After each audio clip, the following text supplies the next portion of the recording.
Bom dia, você está ouvindo Astrologia Tradicional, mas astrologia é menos New Age para quem acredita que astrologia é coisa séria. Meu nome é Yuzuru Izawa e hoje eu vou entrevistar o astrólogo tradicional Marcos Monteiro sobre astrologia mundana e astrometeorologia. Vamos também falar sobre as horárias mais frequentemente perguntadas pelos clientes, a diferença entre as causas formais e causas eficientes da tradição, e também vamos falar sobre qual foi o processo dele de aprender astrologia e qual, digamos, a maneira correta de aprender astrologia. Então espero que curtam bastante a entrevista.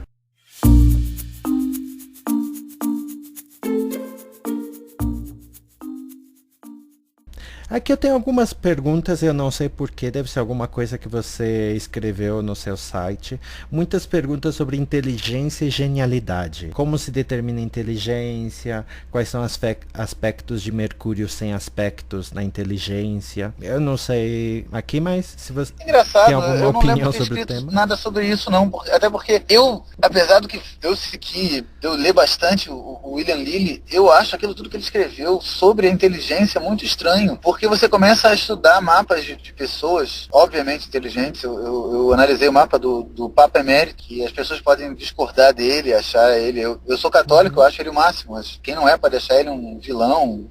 O que achar, mas burro é uma coisa que ninguém vai falar dele, né? Ele era bem. O último, né? O É um último era intelectual. bem. Ele fala um monte de língua. Ele fala, sim, Intelectual ele não, falava um monte clássico. Um ele fala, né, que classicista. ele tá vivo, um monte de línguas, ele toca um monte de instrumentos, ele é um intelectual Uhum. respeitado, não só nos meios católicos, e o Mercúrio dele está em peixes. Aí, se eu não me engano, é Einstein que tem o Mercúrio combusto, Uhum. mas tem outra pessoa que tem Mercúrio, eu não lembro assim. Você vai pegando pessoas obviamente inteligentes, você vai olhando o mapa, e você vai vendo que em quase nenhuma delas é aquela a história dos livros textos, né, de Mercúrio maravilhosamente bem fortalecido, em aspecto benéfico, com os luminários, ou com Vênus, ou Júpiter. E depois de muito quebrar a cabeça, eu acho, hoje em dia, que o jeito que o Mercúrio se Uhum. comporta e como a Lua se comporta como significadora também da mente, de forma bastante geral, assim, o signo que eles estão, as influências que eles seguem, que eles Uhum. sofrem, o signo, assim, elemento e modo, a fase da Lua, essas coisas mais básicas dizem como a mente trabalha. Uma Lua extremamente fleumática, com um Uhum. Mercúrio em câncer, a mente, dificilmente a pessoa vai ser muito racional, Uhum. muito fria. Né? Ou Mercúrio em Uhum. Áries, conjunto a Marte, a pessoa deve ter o raciocínio mais rápido, ou pelo menos esse primeiro impulso da mente, de analisar as coisas, de aprender coisas novas, deve ser uma coisa mais ativa. Mas mesmo assim, essas indicações. Desculpa, pode falar. Eu tive uma experiência com um cliente que a gente agendou uma conversa por Skype e eu tinha claro, eu tinha que fazer análise, mas uma das coisas que eu tinha curiosidade é por seu excesso de Lua e Mercúrio, os dois em signos mudos, não? Os signos de água. Que para mim, na verdade, é um pouco mais importante do que a questão de se Mercúrio está em queda. É o fato dele estar em signo de água. E daí já é uma coisa muito curiosa que quem quiser pode ver se dá certo. É que a pessoa com excesso assim desses daí em signos mudos, não é que ela seja literalmente, ela não fala.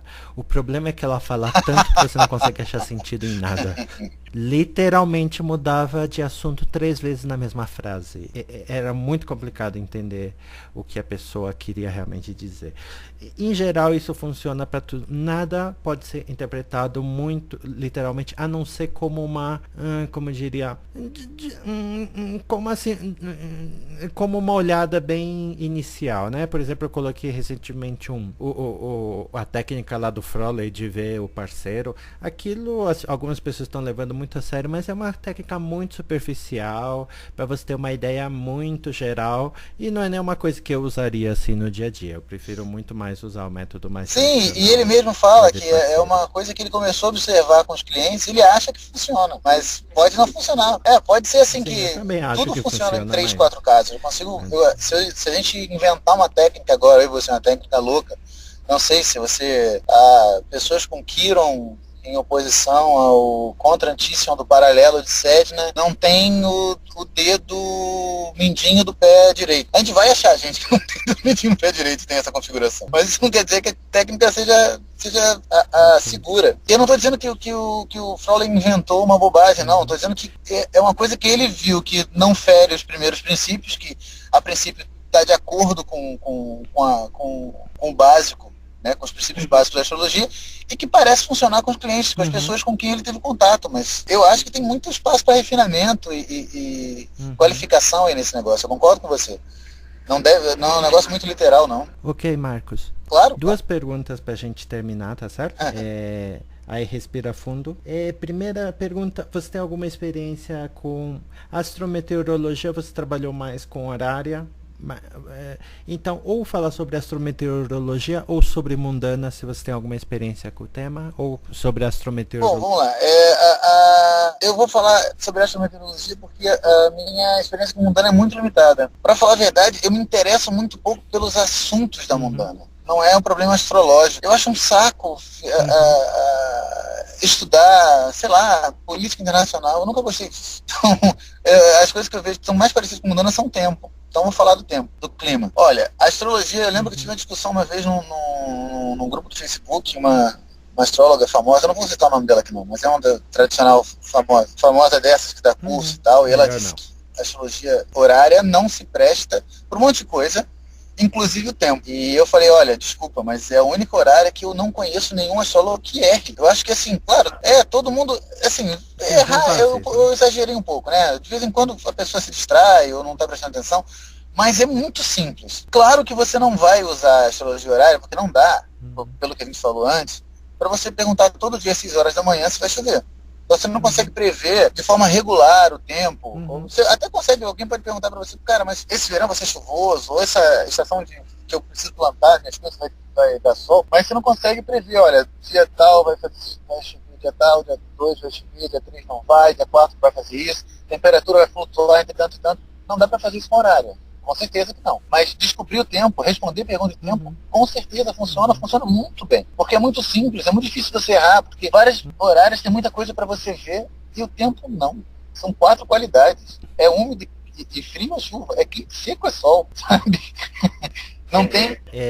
Como a horária de tempo é a mais simples, na verdade eu sempre pensei que deveria fazer um curso assim, e mesmo quando eu fiz eu não lembrei disso.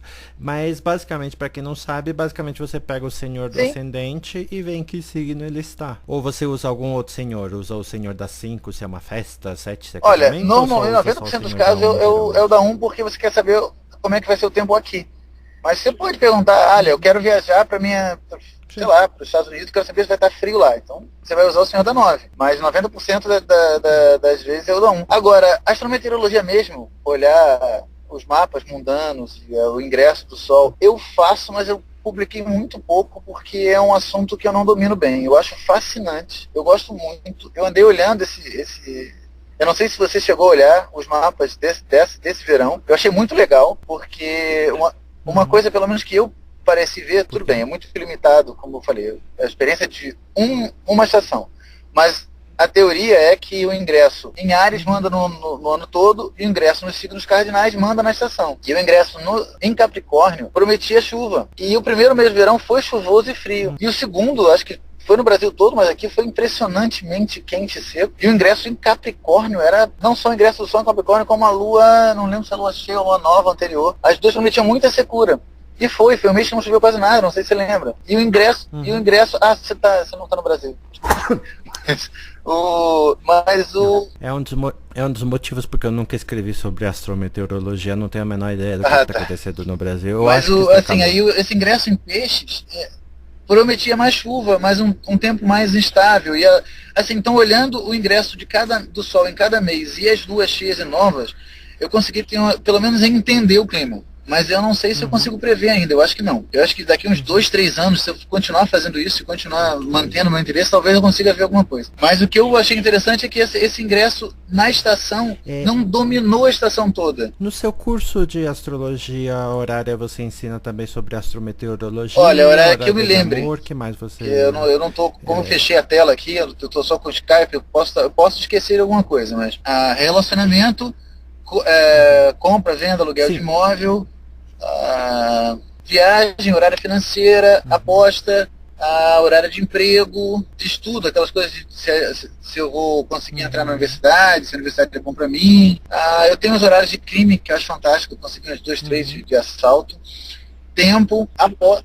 Não. E você não dá... Horário de clima, deixa eu ver. Relacionamento, objeto perdido, já falei financeira, profissional.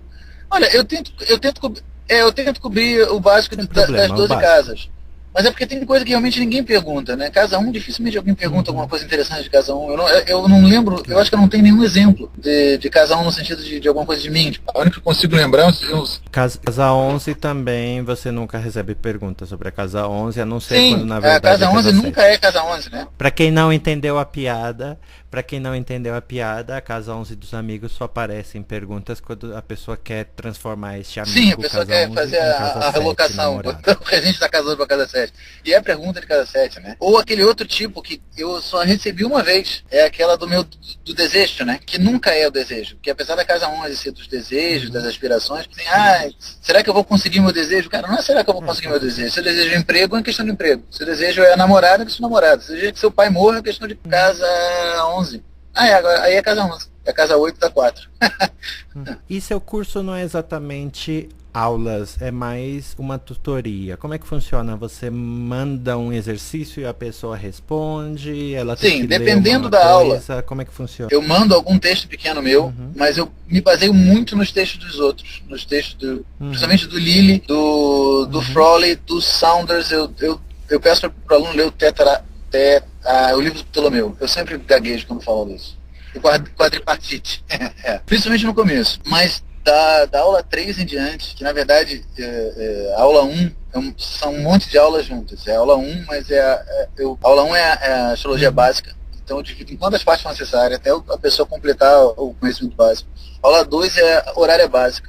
E também eu divido em quantas partes são necessárias. No mínimo 3. Tá? Então são no mínimo 6 aulas, a primeira e a 2. Para a partir daí a gente começar a pegar a horária mesmo. Horários por assunto. E cada semana você trabalha um assunto? Não, cada depois semana que termina trabalha esse primeiro, caso? elas são horários, mas não é exatamente por semana, porque como é por e-mail, a pessoa depende, pode ser de um dia para o outro, pode ser de um mês para o outro, depende do ritmo da pessoa. Mas é horária, a gente desmonta aquela horária. Vamos olhar tudo, a gente avalia tudo e a pessoa tem que chegar à conclusão.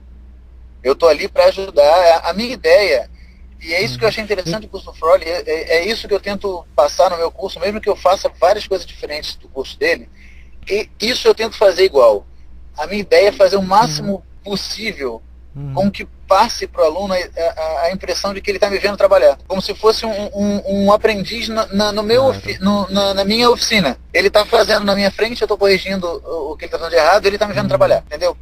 Isso é muito importante porque a grande maioria das pessoas que aprendem... Eu também, no começo, queria aprender por livro, mas se eu contar quantas e quantas semanas e meses e anos você perde por uma coisa que você poderia ter aprendido em 2 ou 3 meses. Porque você viu aquele artigo daquela pessoa que achou tão interessante que fala sobre... Eu perdi como 4 meses com um idiota, que não vou citar o nome, que inventou a teoria toda bonita lá da translação de luz. E eu fiquei lá vendo aquilo até perceber, aquilo não faz o menor sentido. Então se você pega aí todas essas coisas, se você contar quanto tempo você desperdiçou, principalmente mais do que dinheiro, quanto tempo você desperdiça, e você ter que reproduzir tudo sozinho. E pelo menos eu não sei se isso foi um problema para você, mas para mim foi. Até você aprender a ler os textos antigos é um saco, porque no começo você não se toca que não são livros textos. E aí você tenta seguir aquilo, cara. Se você for seguir Lilly ao pé da letra, você vai dar um tiro na própria cabeça. No parágrafo 1, sempre ter o planeta de quem a Lua se separou por último, a pessoa de quem pergunta a questão. E sempre dê o planeta para quem a Lua se aplica, a pessoa de quem se pergunta. 3 parágrafos abaixo. Alguns autores dizem que para dar o primeiro, dar como co-significador a pessoa de quem o planeta de quem a Lua separou para a pessoa que faz a pergunta, e o planeta a quem a Lua se aplica para a pessoa de quem se pergunta, mas isso é um absurdo, isso não dá certo. Cara, se você vai fazer o quê? Vai fazer um e depois vai negar? Assim, se você fosse seguir ao pé da letra, qualquer autor é contraditório. Então até você conseguir extrair a verdade, extrair o que está por baixo, sozinho, é um trabalho desgraçado. Alunos meus geralmente só conseguem ler os textos originais quando já tem bastante bagagem na cabeça. E na verdade, então, seu curso não é tanto um curso, é mais uma tutoria, ou como hoje em dia se chama muito mais chique, coaching, né? E eu sei, e a pessoa arruma informação. Sim, eu acabei de montar um site, de verdade, porque eu tinha um blog até há pouco tempo. O blog ainda está lá, eu vou continuar postando, é mvmonteiro.blogspot.com, mas eu fiz um site naquele Wix. Aliás, eu acho que você perguntou uma vez sobre os hosts, eu acabei não respondendo, eu vi você perguntando. Os modelos deles são bem legais. Ah, tá. Não, eu já coloquei o link. Mas o site é mvmonteiro.wix.com/Marcos-Monteiro. Mas tá lá. Quem quiser entrar em contato comigo, pode entrar por ali, ou pode entrar pelo meu e-mail, que é mvmonteiro@yahoo.com, ou mvmonteiro@yahoo.com. O pessoal que tem Gmail é marcos.vinicius, marcos.vinicius.sm@yahoo.gmail.com, ou na minha página no Facebook, Marcos Monteiro Astrology. E a gente então vai ter que terminar. Eu só queria fazer uma última pergunta extremamente difícil, se me permite. Aqui eu tenho alunos muito melancólicos, então aqui, vamos lá. Marcos Monteiro, citando as 4 causas de Aristóteles, menciona que a ciência de hoje é focada nas causas materiais e eficientes, enquanto que a astrologia se fundamenta nas causas formais. Poderia aprofundar mais o assunto? Se o ouvinte não entendeu nada, não se preocupe. Poderia se aprofundar mais no assunto entre causas eficientes e causas formais? Isso dá para responder rápido ou demorar 1 hora. Eu vou fazer a versão rápida. O que a gente chama de causa hoje em dia, aquilo que está no dicionário, causa e efeito, é causa eficiente. Os antigos, isso vem de Aristóteles, eles acreditavam em mais 3 tipos de causa. Vamos olhar o exemplo clássico. Uma xícara. A causa eficiente da xícara é a pessoa que fez a xícara. A causa material é a matéria de que ela é feita. Barro, porcelana, vidro, seja o que for. A causa formal é a organização interna dela. É algo que não é matéria, é a forma dela, não no sentido da figura, do que você consegue desenhar. Mas a proporção das coisas, o que faz dela ser uma xícara.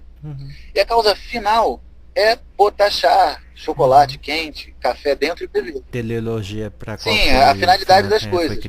E eu acho que eu não preciso explicar para as pessoas que a ciência moderna só se preocupa com causa eficiente e causa material, porque se vocês lembram um pouco do segundo grau, vocês vão lembrar que é isso. Causa para a ciência moderna hoje em dia é causa eficiente. E qual formal, das causas é mais importante formal, na astrologia? Porque, como eu não sei se a gente chegou a falar disso, mas um negócio que normalmente as pessoas me perguntam sobre a força física astrológica. Eu durante algum tempo eu achava que podia existir, hoje em dia eu acho que não pode, não existe. Eu acho até meio esquisito falar disso. E a ideia de que a gravidade causa que a pessoa seja de tal maneira ou de tal. Eu geralmente digo que isso só funciona. A pessoa só pode acreditar isso se nunca fez horário. Coisa, cara. A pessoa pensa nisso como uma possibilidade razoável até ela lembrar de horário, porque horário você vai dizer que a gravidade ou qualquer outra força dessas começa a funcionar ao contrário no tempo, né? Porque você pode perguntar sobre o futuro, eu vou me casar com fulana, ou sobre o passado, quem roubou minha casa na semana passada. E se a astrologia funciona assim, a menos que você pense que a gravidade tem uma máquina do tempo, ela não funciona dessa forma, ela funciona por semelhança de tipo, por analogia, pelo que os antigos chamavam de causa formal.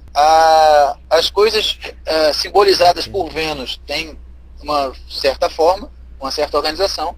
Algumas coisas na Terra têm uma organização análoga àquela, se comportam de forma análoga àquela, e você olhando como o Vênus se comporta, você consegue descobrir mais ou menos como essas coisas se comportam. É só assim que funciona, que faz sentido, pelo menos para mim, a astrologia. Você está olhando um símbolo no céu e batendo com as coisas aqui na Terra para tentar extrair essa forma.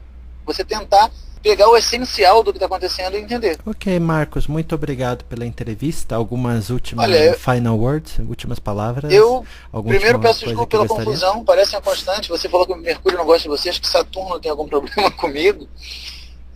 Não, Mercúrio me odeia, porque como eu faço esses artigos falando que Mercúrio retrógrado não funciona... Sim, pois é, acho que é a mesma coisa comigo. Quando eu falo que Saturno não é um maléfico, ele resolve com você ou você. Eu vou provar que eu sou. Então, normalmente as coisas atrasam, dão algum problema. No fundo, o problema é meu, né? Mas é mais fácil botar a culpa em Saturno porque eu fico mais feliz.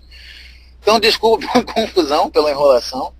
Obrigado pela oportunidade. De novo, obrigado. Eu não sei se quem não está ouvindo desde o começo, o pessoal que não pegou primeiro. E o Zuru é um dos responsáveis pelo meu desenvolvimento astrológico. Ele não foi meu professor formal, mas ele era o dono e um dos astrólogos de uma comunidade no Orkut, em que nós enfrentávamos as perguntas mais esquisitas do mundo, de graça, praticamente todo dia. Você só está entregando a nossa idade. A pessoa de hoje em não, as pessoas não entenderam, a gente fazia isso na infância, né? Você tinha 8 Sim. Pro ouvinte com menos de 30 ter uma noção, a pergunta mais frequente que a gente recebia era: o que significa isso que fulano escreveu no meu scrap? Para você ter uma ideia, o equivalente de hoje em dia seria mais ou menos: por que ele colocou status de relação solteira? Pois é, realmente. Seria mais ou menos o equivalente. A gente pegou vários tipos de pergunta, mas relacionamento, aquilo deu medalha de honra, porque eram as perguntas mais esquisitas de todo dia. Enfim, era isso, cara. Obrigado. Então é isso, Marcos. Obrigado. Obrigado pela entrevista. Eu gostei. A parte técnica, vamos ver como é que fica agora. O Skype não ajudou muito, mas vamos ver como é que fica. Quem quiser conhecer mais sobre o Marcos, é só procurar no site dele, tem o link na página. E Marcos Monteiro, você pode procurar na internet, Marcos Monteiro Astrologia no Google.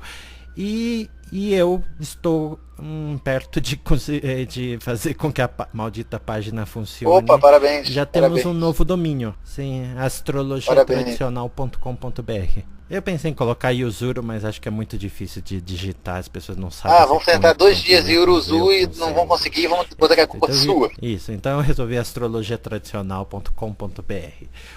Mas por enquanto ainda não funciona. Mas é isso então, Marcos. Obrigadão. Até a próxima. E até uma próxima vez, ok? Tchau, tchau.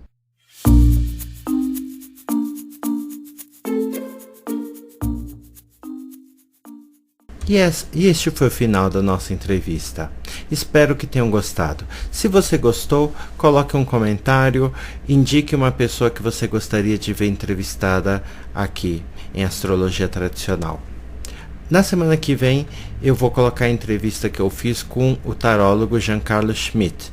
Giancarlo é uma das pessoas que eu acredito que é talvez uma das que melhor joga tarô no Brasil, e ele vai falar com a gente sobre simbolismo e a interpretação do símbolo, seja na previsão ou para fazer um aspecto de terapia com os clientes, tá certo? Então até lá, não esqueça de comentar ou se inscrever no nosso canal. Muito obrigado por ouvir e até lá.